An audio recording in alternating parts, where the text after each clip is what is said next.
चालू करते हैं।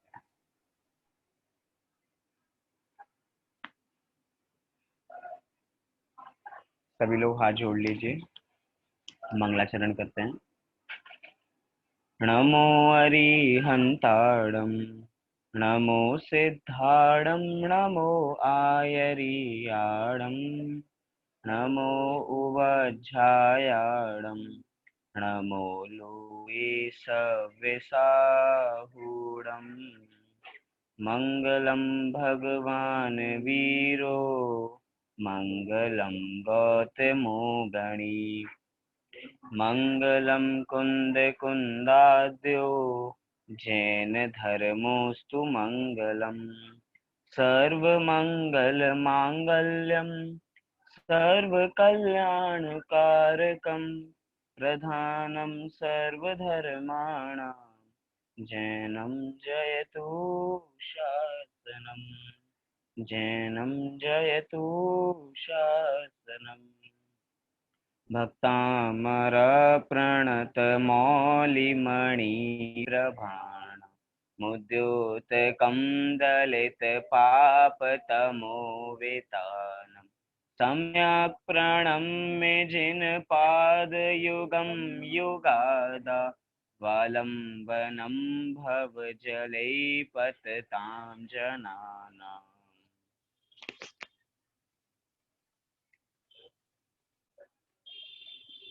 चलिए, आचार्य मानतुंग द्वारा विरचित ये हमारा भक्तांबर स्तोत्र, जिसकी हम विगत दिनों से पहले भी हम चर्चा करते आ रहे थे।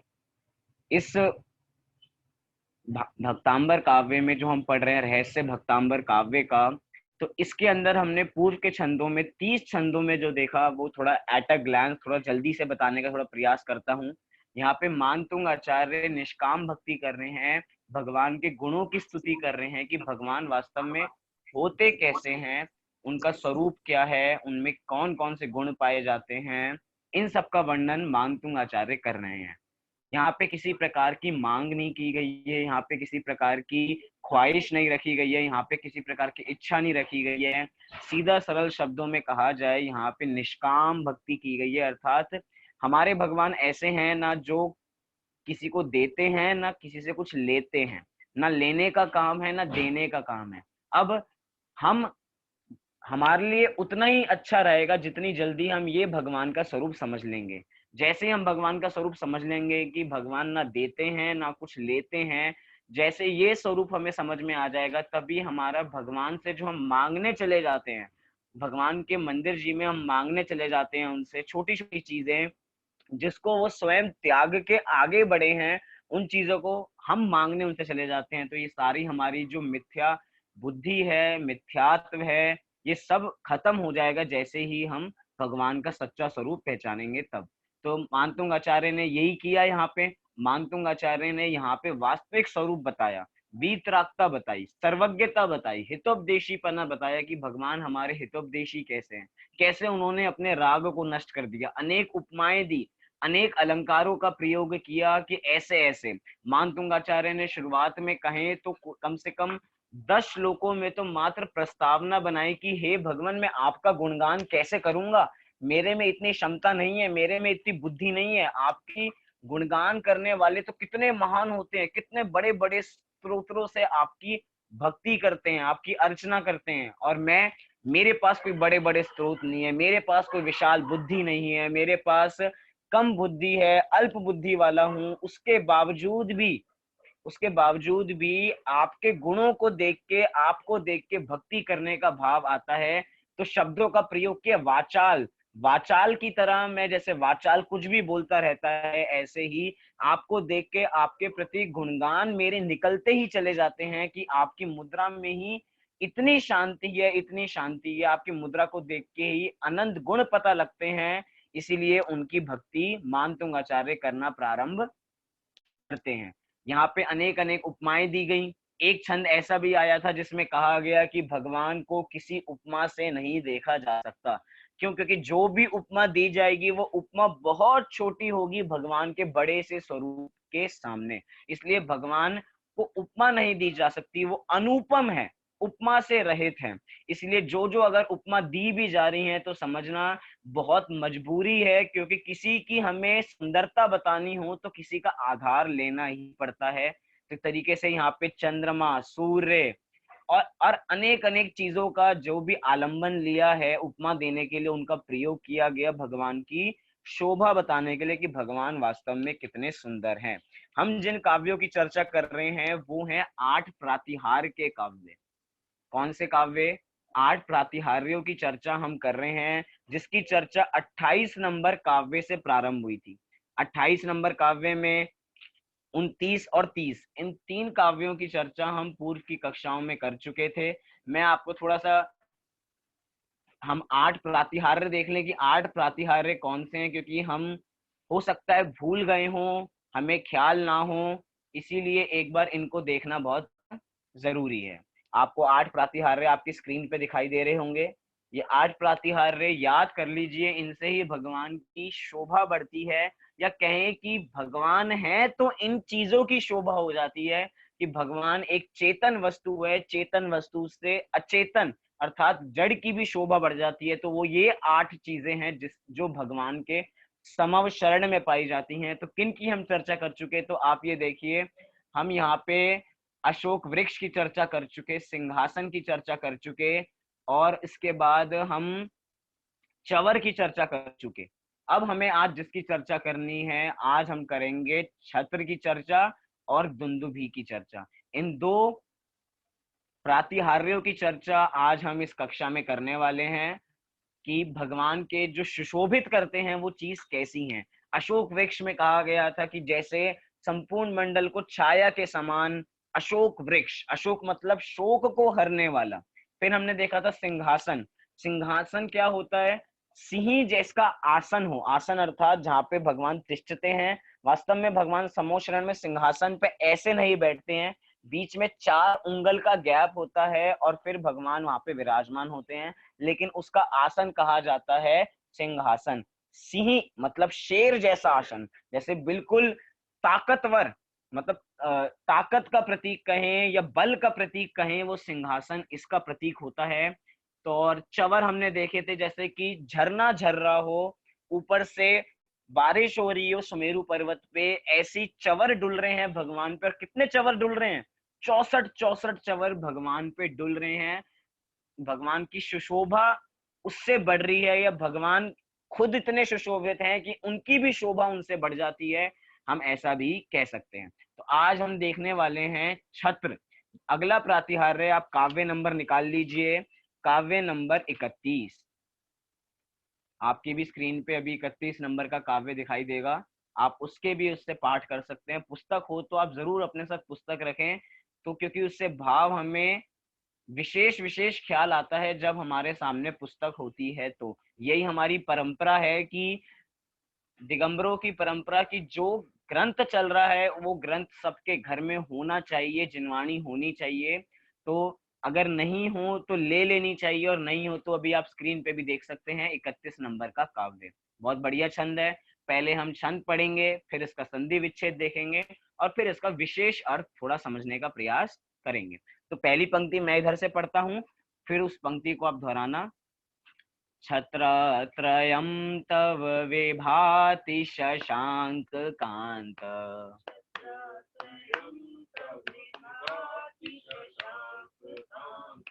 मुच्चै स्थितं स्थगित भानुकर प्रताप।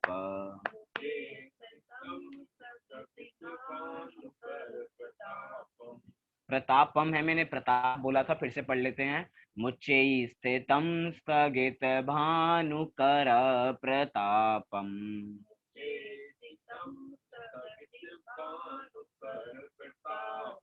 मुक्ता फल प्रकर जाल विवृद्ध शोभम,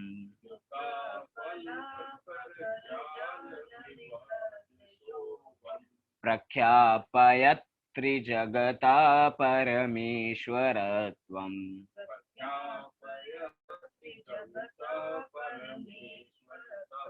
अब आप 30 छंद पहले पढ़ चुके हैं, आज आप 31वां छंद पढ़ रहे हैं। तो आपको अब थोड़ी थोड़ी संधि विच्छेद आने लगी होगी, क्योंकि ये संधि विच्छेद भी इन छंदों का अर्थ समझने में बहुत विशेष रोल अदा करती हैं। अगर संधि विच्छेद हमें ना आए तो हम अर्थ का अनर्थ भी कर सकते हैं। तो पहली पंक्ति देखिए, बहुत कम संधि विच्छेद, कोई है ही नहीं। सीधा देखिए, छत्र त्रयम तव विभाति शशांक कांत। ये कांत लिखा है, दूसरे लाइन में मुच्चई शब्द है, वो मुच्चई नहीं है, वो उच्चई है, तो उसका म है वो ऊपर आ जाएगा, तो एक कांतम हो जाएगा। क्या हो जाएगा? कांतम। तो छत्रम त्रयम तव विभाति शशांक कांतम। दूसरी पंक्ति देखिए, उच्चैहि स्थितम स्थगित भानुकर प्रतापम प्रतापम। दूसरी पंक्ति हुई। तीसरी पंक्ति, मुक्ता फल प्रकर जाल विवृद्ध शोभम। इसमें भी कोई संधि विच्छेद नहीं है। चौथी पंक्ति देखिए, थोड़ा सा ध्यान से देखिए, प्रख्यापयत, क्या शब्द है? प्रख्यापयत, ये शब्द। फिर त्रिजगतः, प्रख्यापयत, जो त और त्र आपको एक साथ दिखाई दे रहा है वो अलग कर लीजिए। प्रख्यापयत आधा त, फिर त्रिजगतः, फिर परमेश्वरत्वम। थोड़ा और इसको तोड़ेंगे तो परम प्लस ईश्वरत्वम, तो परमेश्वरत्वम। तो इस छंद में आपको पता लग गया होगा, छंद के पहले ही शब्द से छत्रत्रयम, मतलब यहाँ पे छत्र की बात होने वाली है। और कैसे छत्र हैं? 3 छत्र हैं। हम अपने मंदिर जी में भी जाते हैं, मंदिर जी में रोज दर्शन करते हैं। तो अगर हमने अभी गौर से ना देखा हो तो जब मंदिर जी खुलेंगे तो बहुत ध्यान से देखना चाहिए कि वहां पे 3 छत्र होते हैं। 3 छत्र कहा जाए तो होता तो वो एक ही छत्र है, एक के ऊपर एक होता है, तो इसलिए कह दिया जाता है कि वो 3 छत्र हैं। ऐसे अलग अलग 3 नहीं, एक के ऊपर एक 3 छत्र होते हैं। वे भगवान के 3 लोक के आधिपत्य को बताते हैं कि भगवान 3 लोक के नाथ हैं। छंद का अर्थ प्रारंभ हो गया है, इसलिए त्रयम, त्रयम मतलब 3, छत्र माने छत्र, जो मतलब छत्र देखा जाए छाता जैसे होता है। अब छत्र जैसे जिसको ना पता हो, जैसे कि सिद्ध शिला होती है, सिद्ध शिला तो अर्धचंद्राकार ऐसी होती है, ऐसी सी होती है। यहाँ पे हम इसको उल्टा कर दे तो ये छत्र हो जाएगा। छत्र अर्थात छाते जैसा होता है, ऐसा सा, कटोरी जैसा। तो ऐसे 3 होते हैं छत्र त्रयम। 3 इसलिए होते हैं कि भगवान के 3 लोक के आधिपत्य बताते हैं कि 3 लोक में कोई महान है तो मात्र भगवान ही है और कोई महान नहीं है। क्योंकि छत्रों का प्रयोग तो बहुत जगह होता है। छत्र का प्रयोग तो पुराने जमाने में राजा के लिए भी किया जाता था। राजा के सिर पे भी छत्र हुआ करता था, लेकिन छत्र 3 नहीं हुआ करते थे, एक छत्र हुआ करता था। क्यों? क्योंकि वो कुछ कुछ जगह पे ही राजा हुआ करते थे, वो अपने ही राज्य के राजा हैं, हर जगह के राजा नहीं है। हर जगह के राजा होते मतलब 3 लोक के अधिपति या 3 लोक के मुनीश्वर, 3 लोक के नाथ जो होंगे उनके सर पे तो 3 छत्र होंगे। हमने तो बहुत जगह छत्र देखे हैं। देखा जाए तो जब शादी होती है तो शादी होते हुए भी बारात में दूल्हे के ऊपर भी एक छत्र लगता है। और वो छत्र कैसा होता है? क्योंकि उस समय तो वो दूल्हे राजा हैं, राजा राजा तो वो भी हैं, लेकिन वो संसार के राजा हैं, अपने नगर के राजा हो सकते हैं, शादी के राजा हो सकते हैं, दूल्हे राजा हो सकते हैं, लेकिन 3 लोग के अधिपति नहीं हो सकते। अन्य छत्र देखे जाएं तो बहुत कमजोर होंगे। जो दूल्हे राजा के ऊपर छत्र लगता है वो सोचता है कितना महान हूं मैं, लेकिन उसके बावजूद भी वो छत्र कैसा होता है, जो पकड़ता है छत्र को वो भी इधर इधर हिलाता रहता है, डुलाता रहता है, उसके सिर पे कभी वास्तव में नहीं रहता। लेकिन ये भगवान के 3 छत्र ऐसे हैं जो भगवान की शोभा को सदैव बढ़ाते हैं। या कहा जाए, अगर इन ये 8 प्रातिहार्य नहीं हो, छत्र नहीं हो, उसके बाद भी भगवान की शोभा तो वैसी ही रहेगी। क्यों? क्योंकि भगवान की शोभा उनके वास्तविक गुणों से है। वास्तविक गुण कौन से हैं? वास्तविक गुण वीतरागता है, उनकी सर्वज्ञता है, वो राग से रहित हैं। ये तो उनकी अतिरिक्त शोभा को प्रदर्शित करते हैं, उनकी अत्यधिक शोभा को बढ़ाते हैं। या कहा जाए भगवान है तो इन छत्रों की भी शोभा बढ़ जाती है। देखा जाए तो छत्र बहुत जगह रखे हुए हैं, जैसे कि छत्र हैं, मतलब दुकानों में हम छत्र लेने जा सकते हैं, सोनार के यहाँ जा सकते हैं, तो छत्र वहां पे भी रखे हुए हैं, लेकिन उन छत्रों की शोभा नहीं है। उन छत्रों की शोभा तभी होती है जब वे भगवान के ऊपर होते हैं, भगवान के मस्तक के ऊपर वो विराजमान होते हैं, तभी उनकी शोभा बढ़ती है। वास्तव में ये जो छत्र होते हैं वो निराधार होते हैं। क्या कहा? ये छत्र वास्तव में निराधार होते हैं, किसी आधार के साथ नहीं होते। इससे पता लगता है कि हमारे भगवान के जो शोभा को बढ़ाने वाले बाहर के आभूषण भी हैं, वे भी निराधार हैं, उनको भी किसी की आवश्यकता नहीं है। और छत्र कैसे होते हैं? तो पंक्ति देखिए, छत्र त्रयम तव, तव मतलब उसके समान, छत्र त्रयम तव विभाति शशांक कांतम, कि कैसी कांति है, मतलब कि छत्रों जो तीन छत्र हैं उनकी कैसी कांति है, तो कह रहे हैं शशांक कांतम, चंद्रमा जैसी कांति। शशांक माने क्या है? चंद्रमा। चंद्रमा जैसी कांति होती है छत्र की। क्यों? क्योंकि चंद्रमा किसका प्रतीक होता है? चंद्रमा होता है शीतलता का प्रतीक। तो जैसे छत्र छाता हमेशा शीतलता प्रदान करने के लिए काम आता है, इसीलिए उपमा भी यहाँ पे सूर्य की ना लेके किसकी ली गई है? चंद्रमा की ली गई है, शशांक की ली गई है। और देखा जाए तो अधिकतर मंदिरों में जो हम छत्र देखते हैं वो होते भी चांदी के हैं। सोने के छत्र बहुत कम मिलते हैं, चांदी के छत्र इसलिए ज्यादा मिलते हैं क्योंकि चांदी शीतलता का प्रतीक है और सोना ताप का प्रतीक है। इसलिए शशांक मतलब चंद्रमा, और इसलिए चांदी के ही अधिकतर छत्र विराजमान हम मंदिरों में देखते हैं, वो पॉलिश वाले नहीं। समूह शरण में असली कांति जो होती है, इसमें तो आगे आगे बताएंगे कि उसमें अनेक अनेक मुक्ता फल जुड़े हुए हैं। मुक्ता फल अर्थात बहुत बहुत सुंदर सुंदर मोती मणियां उस छत्र में जड़े हुए हैं, छत्र उससे सुशोभित हो रहा है। तो आइए इसका अर्थ देखते हैं। शशांक कांतम मतलब चंद्रमा के समान सुंदर कांति, चंद्रमा से युक्त कांति, चंद्रमा के जैसी कांति। तो चंद्रमा के समान सुंदर कांति वाला, तीसरी पंक्ति देखिए, मुक्ता फल प्रकर जाल विवृद्ध शोभम। मुक्ता फल अर्थात, मुक्ता फल अर्थात मणि, मणियों का फल, या कहें कि जो बहुत कीमती मणि हो, बहुत अमूल्य मणि हो, ऐसी मणि, प्रकर अर्थात समूह, जाल अर्थात उसका समूह, या कहें कि झालर, झालर जैसी होती है, उसको जाल के रूप में, जैसे जाल ऊपर लगता है ऐसे झालर। देखिए एक एक शब्द का कितना विशेष अर्थ है। जैसे जाल हमेशा ऊपर लगती है, जैसे हम दीपावली पे झालर झालर लगाते हैं तो गेट के ऊपर लगाते हैं, गेट के बीच में नहीं लगाते या कहीं नीचे नहीं लगाते, कहाँ लगाते हैं? ऊपर लगाते हैं।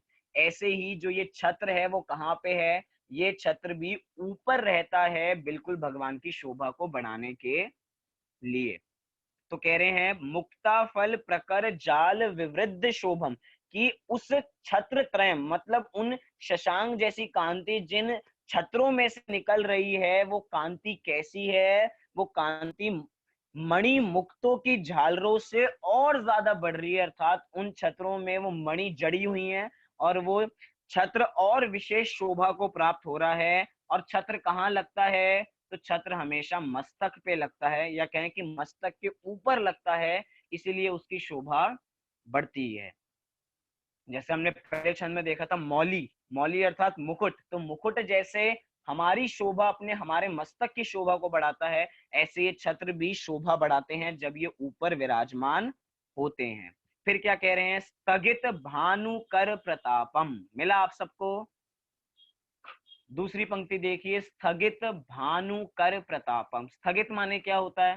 स्थगित माने रुक जाना, या किसी चीज का कैंसिल हो जाना, खत्म हो जाना। जैसे कि आज की परीक्षा स्थगित की जाती है, आज की आपकी छुट्टी स्थगित की जाती है। जो भी चीजों में स्थगित मतलब रोकना या मना कर देना या कैंसिल हो जाना। तो यहाँ पे किस चीज को कैंसिल किया जा रहा है, किस चीज को मना किया जा रहा है? कह रहे हैं भानुकर प्रतापम। भानुकर मतलब भानु अर्थात सूर्य, और सूर्य को करने वाली ऐसी सूर्य की किरणें, अर्थात सूर्य की किरणें भी उस चंद्र से रुक जाती हैं, स्थगित हो जाती हैं। वो जो छत्र है, जो चंद्रमा की कांति जिसमें मणि से युक्त है, ऐसा वो जो ऊपर लगता है, उच्च स्थितम, उच्च स्थितम माने जो ऊपर लगता है, ऐसा जो छत्र है वो किसकी किरणों को रोकता है? वो अपने सूर्य की किरणों को रोकता है, सूर्य की किरणों को स्थगित कर देता है, उनको रोक लेता है। लिखा है इधर, सूर्य की किरणों के आतप को रोकते हुए वे मानो क्या कर रहे हैं, त्रिजगतः। चौथी पंक्ति में बीच में मिलेगा आपको त्रिजगतः। त्रिजगत अर्थात तीनों लोकों के परमेश्वरत्वम। परमेश्वरत्वम अर्थात परमेश्वर पने को, प्रभुता को प्रख्यापयत। प्रख्यापयत अर्थात प्रकट करते हुए विभाति सुशोभित होती है। मतलब सीधा सीधा यहाँ पे कह रहे हैं कि सूर्य की किरणों को रोकते हुए वे छत्र मानो ऐसे लगते हैं जैसे वो तीन लोक के आधिपत्य परमेश्वर की शोभा को और बढ़ा रहे हों। मतलब कि भगवान के ऊपर कोई धूप सी नहीं आ रही है, वहां पे बिल्कुल छाया है, बिल्कुल शांति है, क्योंकि छाया शांति का प्रतीक भी होता है, तो इसलिए शशांक बिल्कुल शांति है और वो तीन लोक के परमेश्वर हैं। इसलिए ये दो शब्द आप बहुत ध्यान से देखिए, छंद का पहला शब्द और छंद का अंतिम शब्द, छत्रम, छत्र त्रयम और परमेश्वरत्वम। और इसके साथ परमेश्वरत्वम का विशेषण लगा लीजिए त्रिजगत, तो तीनों जगत के परमेश्वर का प्रतीक है ये तीन छत्र। तो जहाँ पे तीन छत्र हो समझिए वे बहुत महान है, हमारे भगवान है, वीतरागी भगवान है, इसलिए हमें उनकी भक्ति करनी चाहिए। एक बार मैं इसका अर्थ पढ़ता हूँ, फिर हम इस काव्य को भी एक बार पढ़ेंगे। आइए। चंद्रमा के समान सुंदर कांति युक्त मणि मुक्ताओं की झालरों से बढ़ गई है शोभा जिनकी, ऐसे आपके मस्तक पर लगे हुए लटके हुए तीनों छत्र सुशोभित हो रहे हैं, तथा सूर्य की किरणों के आतप को रोकते हुए वे मानो तीनों लोकों के परमेश्वर पने को या प्रभुता को प्रकट करते हुए सुशोभित हो रहे हैं, अर्थात उसकी शोभा को वे बढ़ाते हैं। मैं चाहूंगा जिन जिन लोगों ने वीडियोस नहीं खोल रखी हैं, आप वो प्लीज वीडियोस खोल लीजिए, जिससे बहुत अच्छा इंटरेक्शन होगा। जैसे यादव अंकल ने खोल रखी है, नानी ने भी खोल रखी है, तो आप सब खोल के रखेंगे तो बहुत विशेष आनंद भी आता है, पता भी लगता है कि विजुअल क्लास चलती है एक तरीके से। जैसे हम स्कूल्स में बैठे हों, पाठशाला में बैठे हों, तो जैसे विजुअल क्लास लगती है, तो वैसे इसमें बहुत आनंद आता है। इसलिए सब खोलने, अगर सब तक मेरी आवाज पहुंच रही है तो चलिए। तो यहाँ पे हमने इसका अर्थ देखा। एक बार इस छंद का पाठ करते हैं और फिर अगले छंद पे चलते हैं। आइए 31 नंबर का छंद। छत्र त्रयम तव विभाति शशांक कांत, मुच्चै स्थितं स्थगित भानुकर प्रतापम, मुक्ता फल प्रकय जाल विवृद्ध शोभम, प्रख्यापयत् त्रिजगता परमेश्वरत्वम्। बहुत बढ़िया काव्य, 31 नंबर का काव्य जिसमें छत्र की विशेषता दिखाई गई।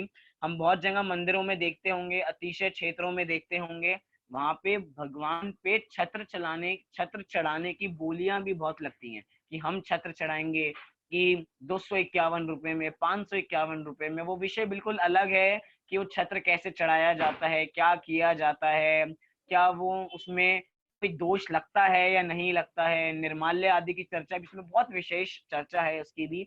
कभी विशेष समय मिलेगा तो उसकी भी चर्चा करेंगे, मैंने हिंट दे दिया है, जो लोग समझ गए होंगे वे समझ गए होंगे। चलिए अगले छंद पे चलते हैं हम अपने 32 नंबर के काव्य पे। आप सबको 32 नंबर का काव्य दिखाई दे रहा होगा अपनी स्क्रीन पे।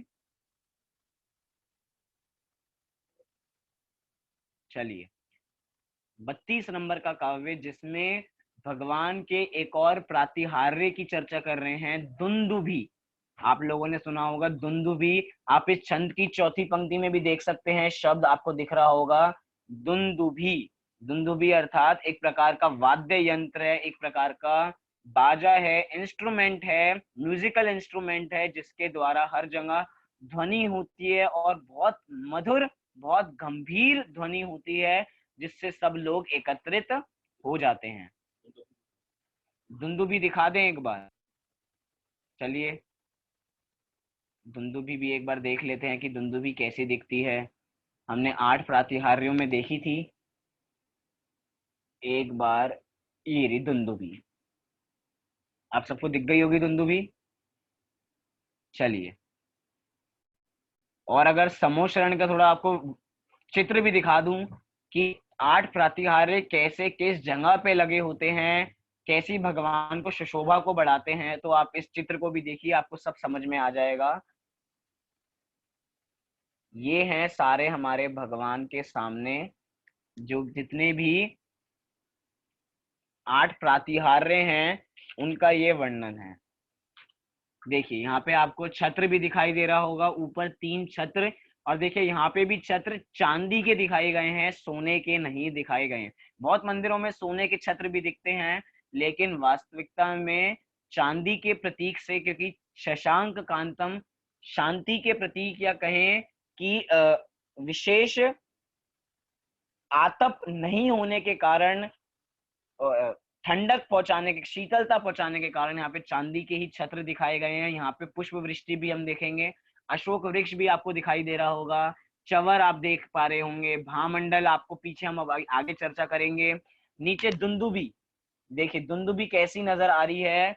ये दुंदुभी वास्तव में कल्पना की गई है कि ऐसा शास्त्रों में जैसे मिलती है रचना, वैसे उसको देख के चित्र बनाया गया है। वास्तव में तो दुंदुभी को देखने के लिए हमें भगवान के समूह शरण में ही जाना पड़ेगा, वहीं के उसके दर्शन करने पड़ेंगे कि वास्तव में ये 8 प्रातिहार्य होते कैसे हैं। तो आइए वास्तव अब फिर से अपने 32वें काव्य पे आते हैं, 32वें छंद का पाठ करते हैं। चलिए, दुंदुभी पहली पंक्ति पढ़ते हैं, आप उस पंक्ति को दोहराना। गंभीर तार रव पूरित दिग विभाग,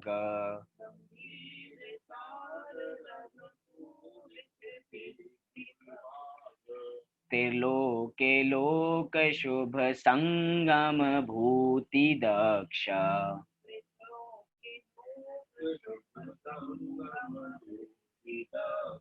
पहला शब्द है त्रैलोक्य। त्रैलोक्य, त और त्रयी दोनों मिल गए त्रैलोक्य। तो त्रैलोक्य लोक शुभ संगम भूति दक्ष।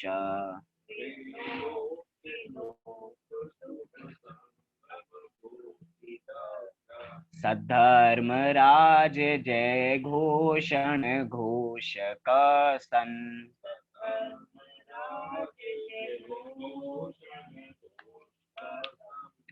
खेदुन्दुभिर्ध्वनति ते यशसः प्रवादी।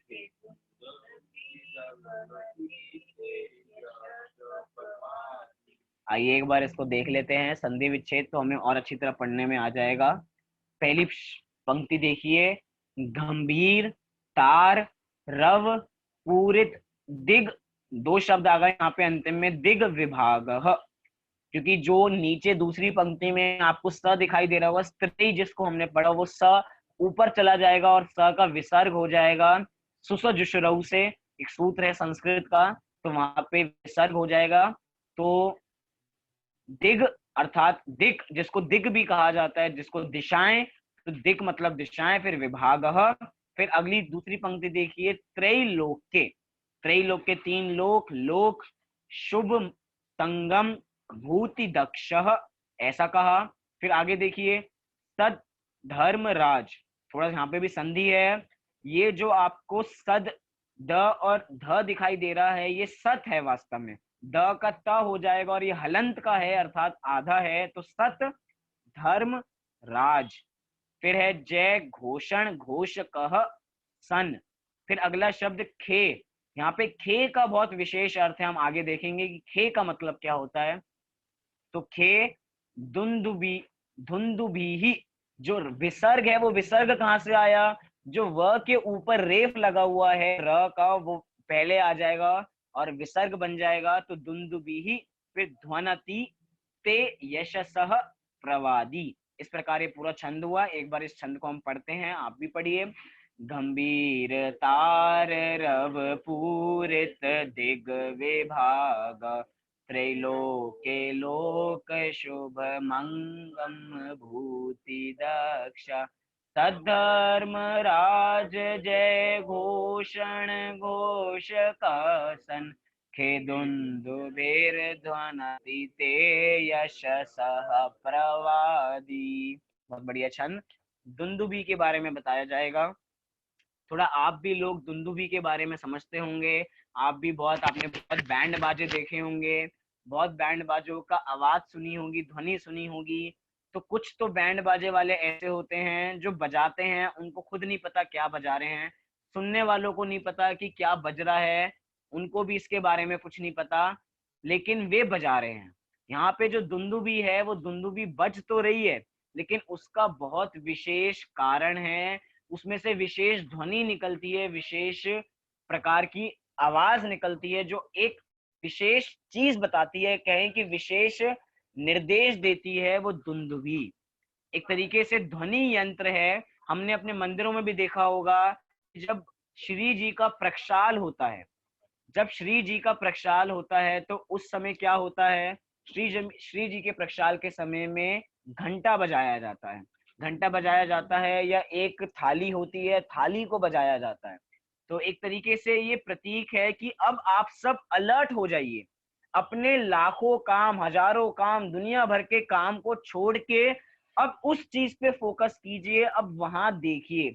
ऐसे ही ये दुंदुभी होती है, ये दुंदुभी पूरी दसों दिशाओं में बजती है और एक गंभीर ध्वनि को लेके बजती है कि अब समय आ गया है हमें भगवान के समो शरण में जाके भगवान का साक्षात उपदेश सुनने का, ये वास्तव में सच्चा समय आ गया है।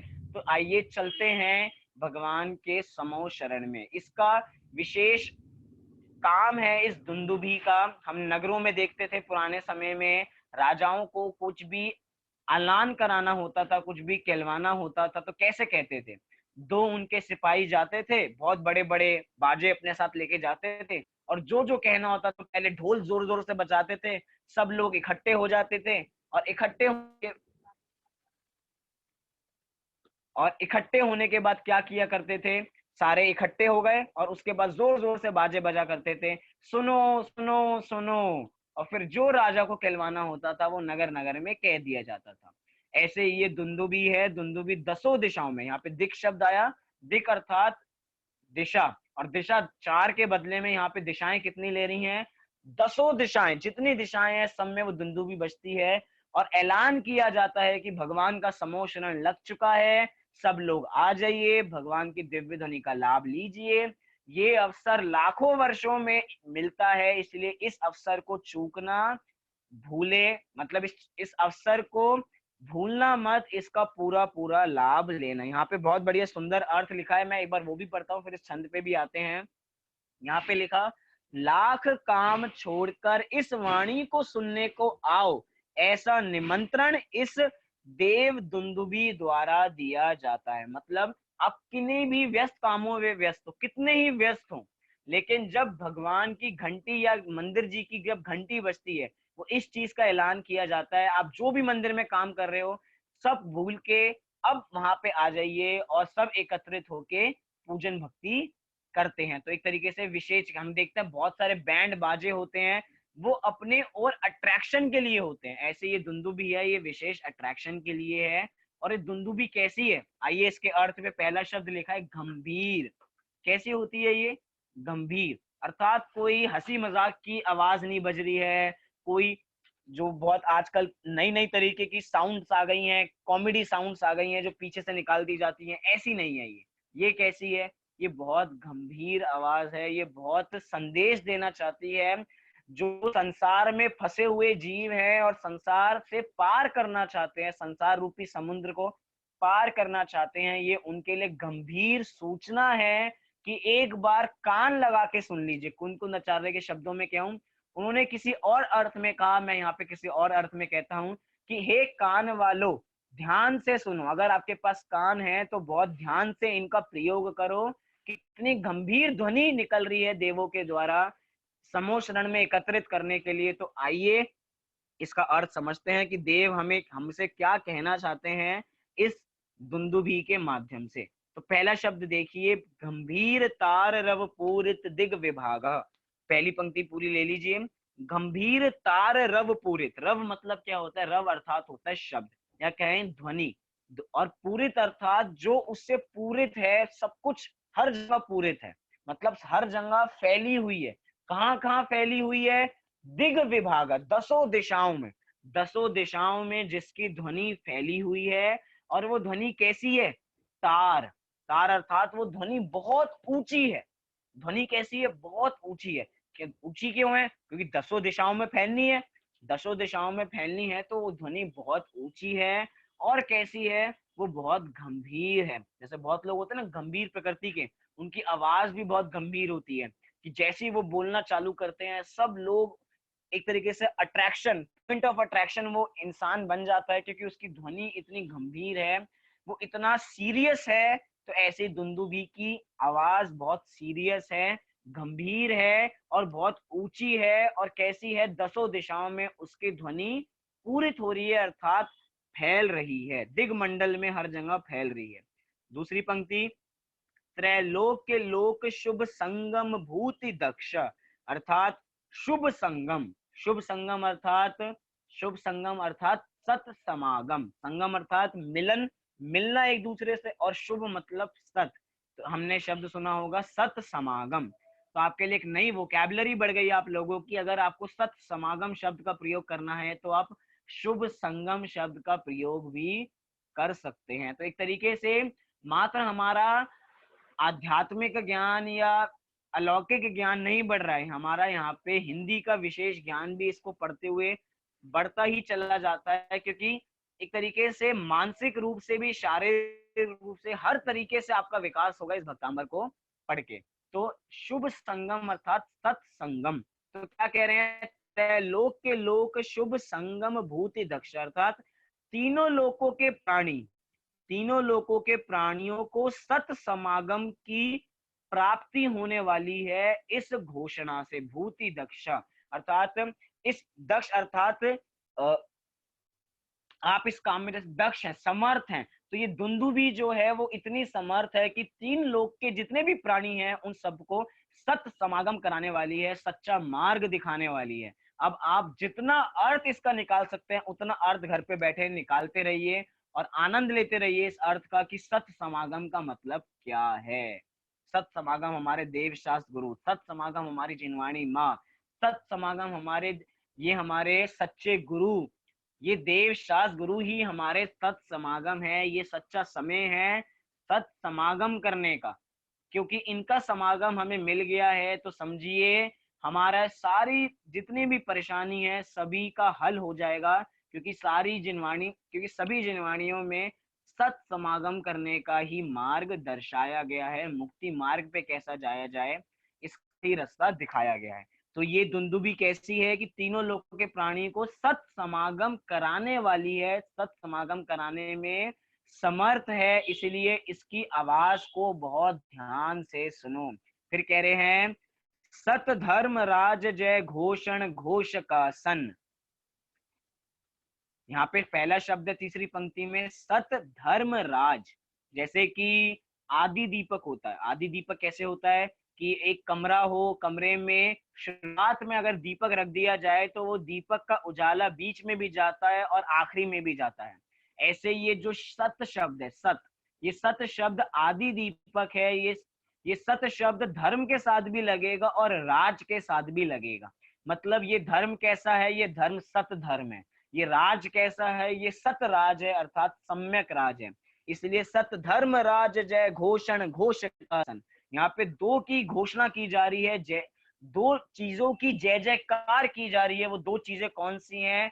सत धर्म अर्थात सच्चा धर्म, जैन शासन की जय, जैन शासन जयवंत वर्ते, जो हम इन चीज के नारे लगाते हैं। ये क्या है? जैन धर्म जय घोषण घोष का सन, कि इसकी घोषणा हर समय होती रहे, हमेशा होती रहे, इसकी जय जयकार होती रहे। किसकी? सत धर्म। और किसकी होती रहे? सतराज। सतराज अर्थात उसको बताने वाले ऐसे राजा, ऐसे तीर्थंकर, ऐसे महान, या कहें ऐसे भगवान जो इसकी घोषणा कर रहे हैं। किसकी घोषणा कर रहे हैं? कि हमें संसार से बचाने वाले हैं, सत समागम कराने वाले हैं। उसकी जय जयकार चल रही है। इसीलिए कह रहे हैं समीचीन जिन धर्म एवं उसके प्रणेता तीर्थंकर देवों की जय जयकार करता हुआ ये दुंदुभी अपना गंभीर स्वर कर रही है। और क्या चौथी पंक्ति में कह रहे हैं, चौथी पंक्ति में कहा कि दुंदुभी, दुंदुभी अर्थात इसको हम नगाड़ा के रूप में भी देख सकते हैं। नगाड़े तो वैसे मंदिरों में पुराने भी, अभी भी मंदिरों में जाएं, पुराने मंदिरों में वहां पे बहुत बड़े से ढोल से रखे रहते हैं बजाने के, जिसमें आजकल थोड़ा इंस्ट्रूमेंटल आ गया है कि एक सिक्का डालो और सिक्का डाल के वो बैंड बाजे बजने चालू हो जाते हैं, या इलेक्ट्रिसिटी से चालू हो जाते हैं, लेकिन पहले वो बजाए जाते थे। लेकिन दुंदुभी जो हमने आपको अभी चित्र में दिखाई, वो दुंदुभी वैसी होती है, इसको नगाड़े के रूप में भी दिखाया जाता है। तो दुंदुभी ते यशसा प्रवादी खे ध्वनति, ध्वनति मतलब कि ये जो ध्वनि है, ये जो दुंदुभी है, इस दुंदुभी से क्या हो रहा है, ते यशसः, ते यशसः अर्थात इस दुंदुभी से आपका यश, ते अर्थात आपका यश क्या हो रहा है, खे, खे अर्थात गगन में, आकाश में ध्वनति, ध्वनति प्रवादी कि पूरे आकाश में इनकी ध्वनि कृष्ण रूप से फैल रही है। आपका गुणगान पूरे लोक में चल रहा है, किसका, तीन लोक के नाथ का, पूरे तीन लोक के नाथ का पूरे गगन में। खे मतलब गगन, मैंने कहा था खे का विशेष अर्थ होता है, खे अर्थात होता है गगन। जैसे हमने संस्कृत के शब्द सुने होंगे खग, खग मतलब क्या होता है, खग मतलब होता है, ख मतलब आकाश और ग मतलब कहे कि अगर पक्षी के रूप में जो आकाश में उड़ते हैं उनको खग कहा जाता है। तो ख मतलब होता है आकाश। तो आकाश में आपकी यश की कीर्ति के ध्वज हर जगह लहरा रहे हैं, दसों दिशाओं में लहरा रहे हैं, वो आपकी यश ही तो है और क्या है। इसलिए दुंदुभी बहुत विशेष काम करती है, सत समागम कराने का काम करती है। जिन धर्म और जिन धर्म के प्रणेता ऐसे तीर्थंकर की जय जयकार करती है, वो दुंदुभी तो सोचो, वो दुंदुभी भी कितनी कार्यकारी होगी जो दसों दिशाओं में भगवान के संदेश को पहुंचा रही है। एक तरीके से ये दुंदुभी प्रभावना की तरह करती है, जैसे प्रभावना हम लोग करते हैं, ये दुंदुभी तो दसों दिशाओं में प्रभावना कर रही है। हम पूरे देश में, हम पूरे समाज में प्रभावना कर सकते हैं, हम भी एक दुंदुभी का काम कर सकते हैं। जैसे दुंदुभी तीन लोक के नाथ के जिन धर्म की और जिन धर्म के प्रणेता ऐसे तीर्थंकर की जय जयकार दसों दिशाओं में करते हैं, ऐसी प्रभावना करते हैं, ऐसे हम भी प्रभावना कर सकते हैं पूरे तीन लोक में, खुद भगवान बन के, खुद भगवान के गुणों को अपना के। मैं अभी लौकिक प्रभावना की या अलौकिक प्रभावना की बात नहीं कर रहा हूँ कि हमें बाहर प्रभावना करनी है, बहुत बड़े बड़े शिविर लगाने हैं, बहुत सारे विद्यार्थियों को जोड़ना है, उसकी बात नहीं कर रहा। यहाँ पे मैं किस चीज की प्रशंसा की बात कर रहा हूँ, जब आप स्वयं भगवान बन जाएंगे, जब आपका खुद समोशरण लगेगा, तो आपके समोशरण में भी दिव्य ध्वनि होगी और दिव्य ध्वनि से पहले हर जगह एक जय जयकार होगा, किसका, कि तीन लोक के नाथ का आपका समोशरण लग चुका है। सब लोग भव्य जीव समोशरण में आ जाइए, सही समय आ गया है। हजारों काम छोड़ के भी, कितना ही समय हो, आप उस समय की कल्पना कीजिए, दिव्य ध्वनि 7 घंटे 12 मिनट खिलती है, 7 घंटे 12 मिनट अर्थात दिन में 3 बार 2 घंटे से भी ज्यादा समय के लिए खिल रही है। और 2 घंटे से ज्यादा समय के लिए दिव्य ध्वनि खिलती है, उस समय में भी लोगों को घर में काम होते होंगे, लोगों में घर में औरतों को भी बहुत सारे काम होते होंगे, पुरुष सारे बाहर घर के काम करने जाते होंगे, उसके बावजूद भी भव्य पुरुष तीनों समय भगवान के समोशरण में उपस्थित रहते हैं कि कब भगवान की दिव्य ध्वनि खिले और हम उस दिव्य ध्वनि का लाभ लें। तो सोचो उनकी कितनी विशेष जिज्ञासा होगी भगवान की दिव्य ध्वनि सुनने के लिए। कभी कभार महावीर भगवान के समोशरण में जाएं तो 66 दिन तक दिव्य ध्वनि नहीं खिली, और 66 दिन तक सारे जीव आंखें पलके बिछाए बैठे हुए थे कब भगवान की दिव्य ध्वनि खिले और हम उसका लाभ लें। तो सोचिए 66 दिन तक तो लोग काम पे गए ही नहीं। क्यों? क्योंकि उनको काम से ज्यादा भगवान की दिव्य ध्वनि में आनंद आता है कि भगवान की दिव्य ध्वनि खिल रही है, संसार के काम तो बाद में भी कर लेंगे, क्योंकि संसार चक्र अगर आगे भविष्य में संसार खड़ा होगा तो काम करना ही पड़ेगा। लेकिन अगर एक बार भगवान की दिव्य ध्वनि सुन ली और भगवान की दिव्य ध्वनि हमारे हृदय में उतर गई, तो जो कल्याण होने वाला है वो कल्याण बाद में नहीं होने वाला, इसलिए वो जीव 66 दिन तक भी अपनी पलके बिछाए बैठे रहते हैं कि कब भगवान की दिव्य ध्वनि खिले। मैं इन बातों से ये कहना चाहता हूँ कि अभी वर्तमान में समोशरण नहीं है, उसके बावजूद भी हमारे पास दिव्य ध्वनि का सार कहें, द्वादशांग कहें, उनके द्वादशांग का कुछ अंश हमारे पास उपलब्ध है, भगवान की सच्ची वाणी हमारे पास उपलब्ध है। इसीलिए जब भी आपके नगर में कोई भी प्रवचन आदि हो या कोई भी धर्म अनुष्ठान, कोई भी बड़े बड़े कार्य हों, तो उसमें अपने बड़े से बड़े काम को छोड़ के भी उसमें लगना, उसमें संलग्न होना, क्योंकि क्या कह रहे हैं, वो ही शुभ संगम, वो ही सत समागम है और कोई सत समागम नहीं है। 5-10 रुपए, 100 रुपए, 200 रुपए बाद में कमा लेंगे, बाद में अमीर बन जाएंगे, लेकिन सबसे पहले क्या है, सत समागम की आवश्यकता बहुत है। सोचिए उन जीवों का, देखिए जिन्होंने सत समागम किया, उनके सत समागम करने से पुण्य तो उनके पीछे पीछे खुद भागता है, पुण्य के पीछे उनको भागना नहीं पड़ता, पुण्य स्वयं भागता है अगर आप सत समागम श्री जी का करेंगे, भगवान का करेंगे तो। इसीलिए हम भगवान का या भगवान की दिव्य ध्वनि का, सच्चे गुरुओं का सत समागम करें। सत समागम कोई ऐसा समागम नहीं है जिसके ऊपर लिखा हो कि ये सत समागम है। सत समागम हमारे देव शास्त्र गुरु ही है। सत धर्म, कोई धर्म ऐसा नहीं कहता कि हम झूठे धर्म हैं, हम मिथ्या धर्म हैं, सभी अपने को सच्चा बताते हैं। लेकिन जिन धर्म ही है जो सच्चा धर्म है, क्यों? क्योंकि जिन धर्म कोई एक समाज का धर्म नहीं है, ये वस्तु व्यवस्था बताने वाला धर्म है। और जो वस्तु व्यवस्था जो धर्म बताता है, वो धर्म किसी संप्रदाय का नहीं होता, वो धर्म पूरे समाज का होता है, पूरे दुनिया का, दुनिया भर का वो धर्म होता है। इसलिए वो धर्म की घोषणा करता है ये दुंदुभी, इसलिए इसलिए गंभीर है ये बहुत। इसलिए मैं कह रहा हूँ, इनका जितना विशेष अर्थ इन छंदों का निकाले, उतना ही विशेष अर्थ हमें समझ में आता है। अंत में मैं यही कहूंगा, यहाँ पे बहुत बढ़िया अर्थ लिखा है, एक बार मैं फिर से पढ़ता हूं कि लाख काम छोड़कर कह रहे हैं, कितना ही जरूरी काम हो, लाखों का ऑर्डर हो, आप अगले समय करोड़पति भी बनने वाले हो, तो उसमें भी कह रहे हैं, उस समय में भी क्या कह रहे हैं, लाख काम छोड़कर भी इस वाणी को सुनने को आओ, ऐसा निमंत्रण इस देव दुंदुभी द्वारा दिया जाता है। ना केवल आप आओ, आपके पास जितने भी साधर्मी जन हैं, और अगर आप एक सच्चे साधर्मी जन हैं, तो अन्य साधर्मियों तक ये बात पहुंचाएं कि हमारे नगर में एक बहुत बढ़िया काम हो रहा है, आपको भी आना चाहिए। ये हमारी ड्यूटी है, किसी ने ड्यूटी अपॉइंट नहीं की है, लेकिन एक सच्चे साधर्मी का कर्तव्य है कि वे अन्य साधर्मियों को भी धर्म कार्यों में लगाए, जैसे हमारे तीर्थंकर लगाते हैं, अपनी दिव्य ध्वनि के माध्यम से भव्य जीव उनकी दिव्य ध्वनि को सुन के अपना कल्याण करते हैं। सोचिए आप उनके कल्याण में निमित्त बन सकते हैं, हो सकता है छोटे निमित्त ही सही, लेकिन निमित्त तो निमित्त ही होता है, कार्यकारी आप जरूर हो सकते हैं। तो आप भी ऐसा काम करें। अंत में एक बार हम इस छंद का पाठ करते हैं और फिर अपनी कक्षा को पूरी करेंगे। बहुत बढ़िया छंद है, एक साथ पढ़ते हैं। गंभीर तार रव पूरित दिग्विभाग, त्रैलोक्य लोक शुभ संगम भूति दक्ष, सद्धर्म राज जय घोषण घोष कसन, खेदुन्दुभिर्ध्वनति ते यशसः प्रवादी। बहुत बढ़िया छंद है, आप लोगों को आनंद आया होगा।